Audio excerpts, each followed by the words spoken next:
Hey everybody, welcome into the Raheel Show podcast new season with Jose Partida. We're switching things up for this season of the Raheel Show podcast with Jose Partida. Jose, we've already set it up amongst ourselves, but here's what's going to go down from now on this show, at least for this season. So each episode is going to be 10 minutes max. That is it. And we will be picking our own prompts before the episode, and we will just break down that prompt 10 minutes max. So if you want to participate in this after the show airs on YouTube or on podcast, definitely shoot us definitely shoot us a tweet. No, don't text me. Yeah, don't text us, please. At Wake Up Mr. Partida, at @the_Raheel, and on Twitter, on Instagram as well, at Raheel Doing Things. You can find me there. And if you want to throw out a prompt for us, then definitely do that as well. For example, today's episode, as you already know because you're listening on the podcast or watching on YouTube, is things you have to eat in Houston and surrounding areas. It doesn't have to be foodie related things. It doesn't have to be 5-star dining. It's just things that Jose likes, things that I like, and that is it. And then you can definitely chime in as well. Okay, so we've set up the new format. I don't think there's any questions amongst us. So I'm going to start the time. Here we go, Jose. 10 minutes. Things you have to eat in Houston and the surrounding areas. I'm going to start it off with something that is dear to us because we've seen this restaurant grow from being a food truck. Okay. And it's a place that we've shared a meal at plenty of times because listeners have bought food for us. Shout out to Sammy.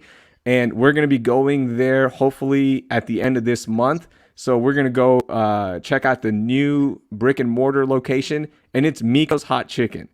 I think everybody that comes to Houston, or if you live in Houston, you haven't had the sandwich from Miko's yet, you have to try it.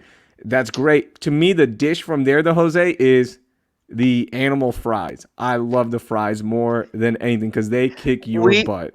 We were freaking crying eating those fries. Yes. Like, literally, I'm not even like exaggerating. Like, oh, we were no, we were literally, tears were escaping our eyes as we couldn't stop. That was the other, like, we couldn't stop. We kept going. We're like, oh, we're already at this breaking point, right? So let's just keep eating. It's just like nothing so tasted good. like anything.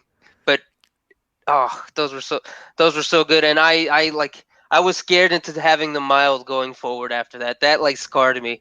Yeah. But yes, that was going to actually be my first one as well.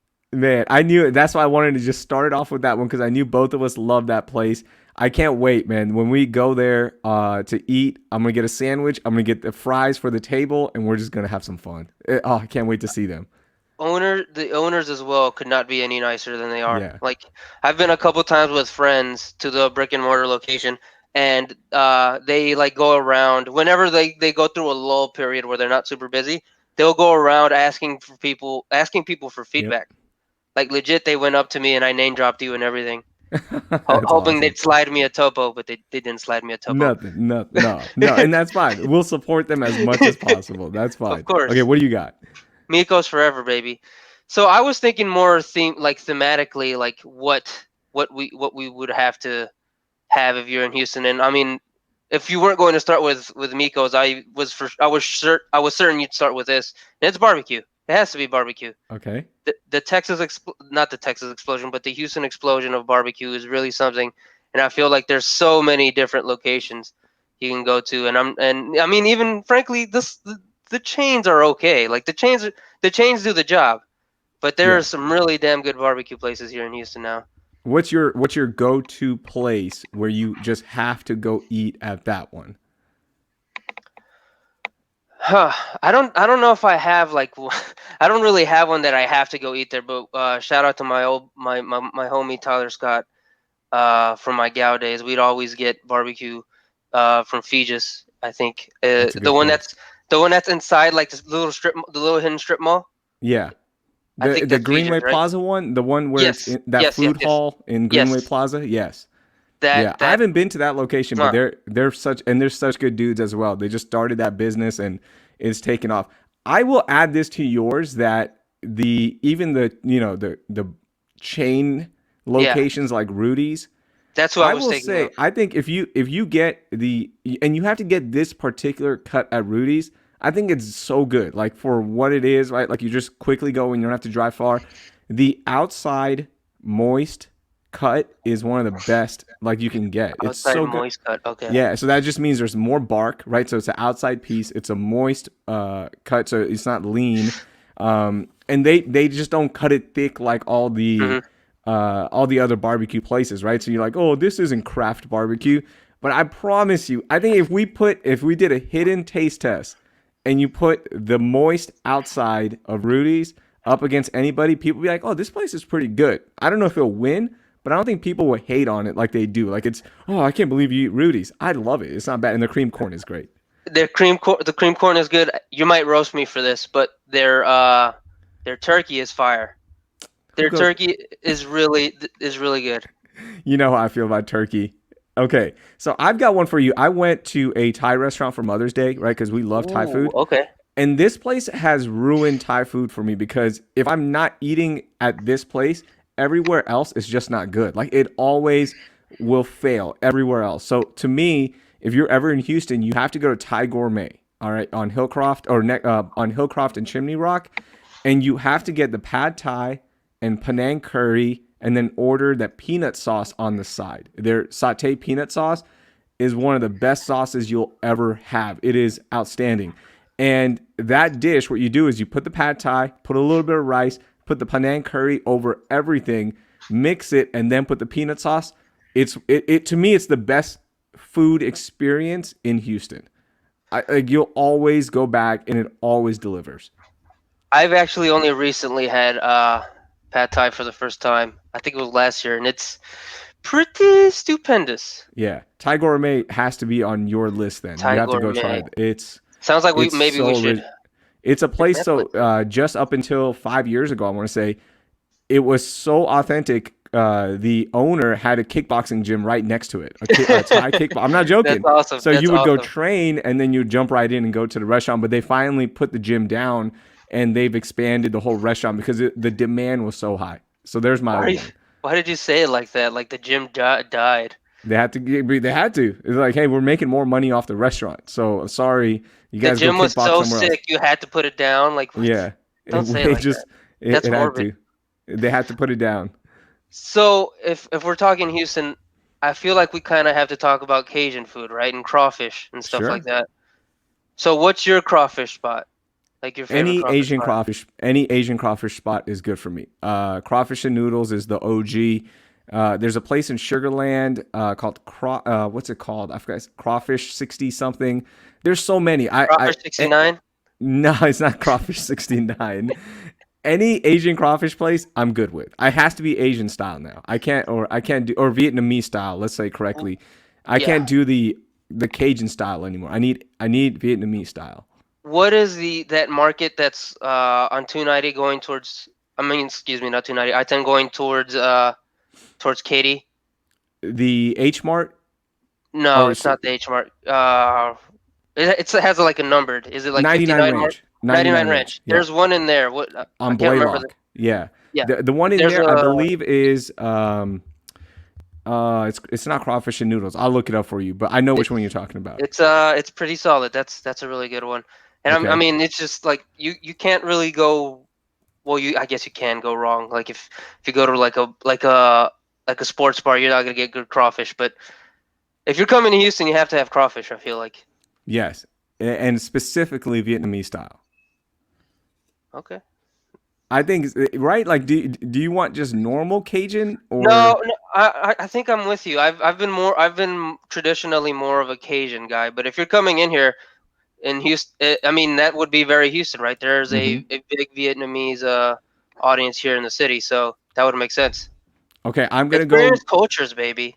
absolutely. And speaking of culture, I think one of the best dishes there's a lot to choose from Aga's, which is a Indo-Pak restaurant. I love it. It's my favorite Indo-Pak restaurant. I am biased because I know the owners and I'm friendly with them. I've known them pretty much They're my whole friends of life. the show. They are friends of the show, and they've got a lot of great things. Their goat chops are outstanding. Their mixed grill is a great place or a great way to start your Indo-Pak food experience. But to me, they've got a dish called the paneer, which is like a vegetable tofu almost. All right. Hmm. So it's like a cheese curd. I call it like tofu. That's what it reminds me of. But it's the paneer makhni, which is a just an outstanding curry that hits everything: spice, sweetness.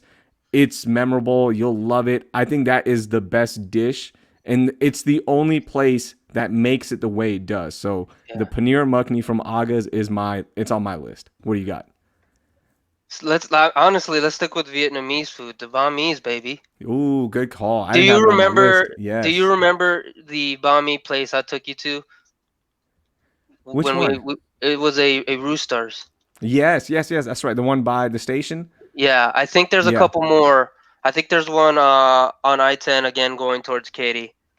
Yes, But that's those a are good one. damn good Vietnamese sandwiches, and they've gotten pretty good reviews. I think they took us some to the station once, if you remember. They The did. Yeah. bread the bread is really really good there.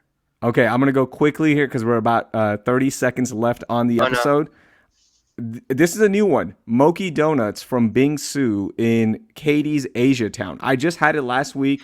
The Moki those look good. Donuts Yeah, are so good. They're chewy, they're fluffy, they're packed with flavor. The frosting and the icing is so good.